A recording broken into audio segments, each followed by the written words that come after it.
मैं ना तो तुम्हारी महंगी भेंट से प्रसन्न होता हूँ, ना दिखावटी दान दलायता से। अगर मेरे मन को हरना है तो मुझे प्रेम से पुकारो, मैं हाजिर हो जाऊंगा। अवास्तविक चीजों को लेकर मन में कभी डर पैदा मत होने दो। वो वास्तविक नहीं है, वह ना तो कभी था और ना कभी होगा। इसके विपरीत जो वास्तविक है वह हमेशा से था, और उसे ना तो बदला जा सकता है ना कभी नष्ट किया जा सकता है। जो मनुष्य किसी अच्छे काम में लगा हुआ होता है, आने वाले समय में उसका अंत कभी बुरा नहीं होता है। मनुष्य अपनी 3 प्रमुख कृतियों द्वारा नरक के द्वारा पर पहुंचता है।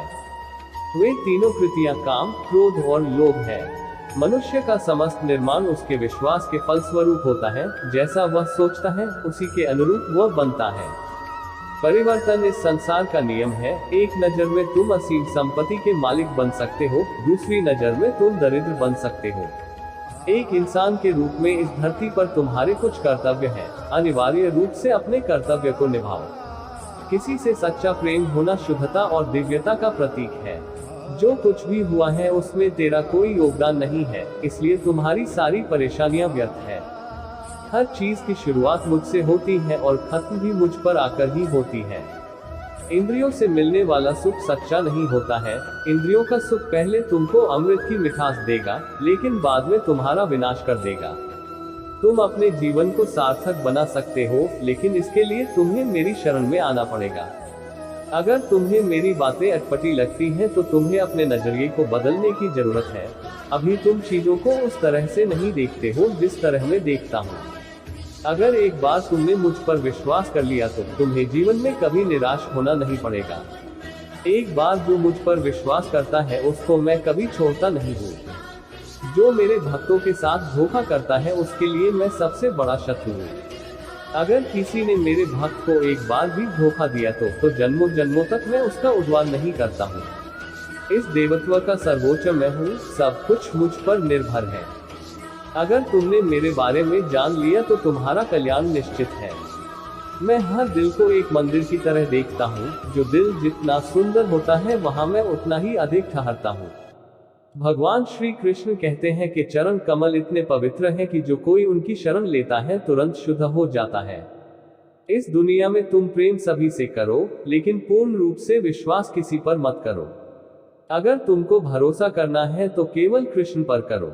मन बड़ा चंचल है, इसलिए अपने मन को स्थिर रखो, उसको कभी व्यथित मत होने दो। आपने जो कुछ भी किया वह आपके साथ एक दाग की तरह चलेगा, इसलिए अपने कर्म में शुद्धि लाओ। बुरे विचार मन को दुखी और परेशान कर सकते हैं, लेकिन जब आप कृष्ण में विश्वास करते हैं तो कृष्ण स्वयं आपकी सब परेशानियां दूर करने आते हैं।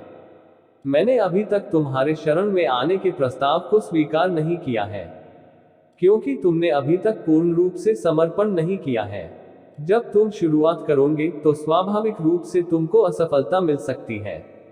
कई बार तुमको गिरना भी पड़ सकता है, लेकिन इसका मतलब यह नहीं होना चाहिए कि तुम उस काम को करना छोड़ दो। एक समय आएगा जब तुम परिपूर्ण हो जाओगे और तुम्हारे सभी काम सफल हो जाएंगे। इस काम में मैं हमेशा तुम्हारे साथ खड़ा रहूंगा। मैं तुम्हारे हर छोटे बड़े कर्म में साथ दूंगा। तुम्हारा जो दिल करे उसको करो, लेकिन नम्रता और सरलता के साथ करना, अहंकार के साथ नहीं। एक उपहार तब शुद्ध होता है जब उसको सच्चे दिल से सही व्यक्ति को सही समय पर दिया जाता है और बदले में कोई दूसरी उम्मीद नहीं करते हैं। कड़े संघर्ष के बाद प्राप्त होने वाला सुख जिसने आपके दुखों का अंत किया है। ऐसे संघर्ष का पहला कदम आपको कड़वे जहर के समान लगता है और अंत में आपको अमृत की प्राप्ति होती है। इस तरह का सुख केवल मन की शांति से प्राप्त हो सकता है। इस धरती पर आने के बाद आपका मुख्य उद्देश्य यहाँ से मुक्त होना है। केवल वही मनुष्य मुक्त हो सकता है जो अपने कर्मों में दृढ़ संकल्प के साथ स्थिर है और सुख दैख को समान रूप से सहन करता है। जो मनुष्य अपनी आत्मा की बात सुन सकता है वह मुझसे बात कर सकता है और देख भी सकता है। अपने सभी कर्मों को कृष्ण पर केंद्रित होकर करो। आसक्ति को त्याग दो। सफलता और असफलता को एक समान दृष्टि के साथ देखो, क्योंकि आध्यात्मिकता का अर्थ ही होता है संभाव। वह मनुष्य जिसने घृणा को त्याग दिया, जो सभी प्राणियों के साथ समान व्यवहार करता है, जो सुख दैख और दर्द पीड़ा से अप्रभावित है, जिसके अंदर करुणा भरी हुई है और मन शांत है, उसने सही मायने में मुझे प्राप्त कर लिया है। यही वह मनुष्य है जिसको मैं सबसे अधिक पसंद करता हूँ। इस विशाल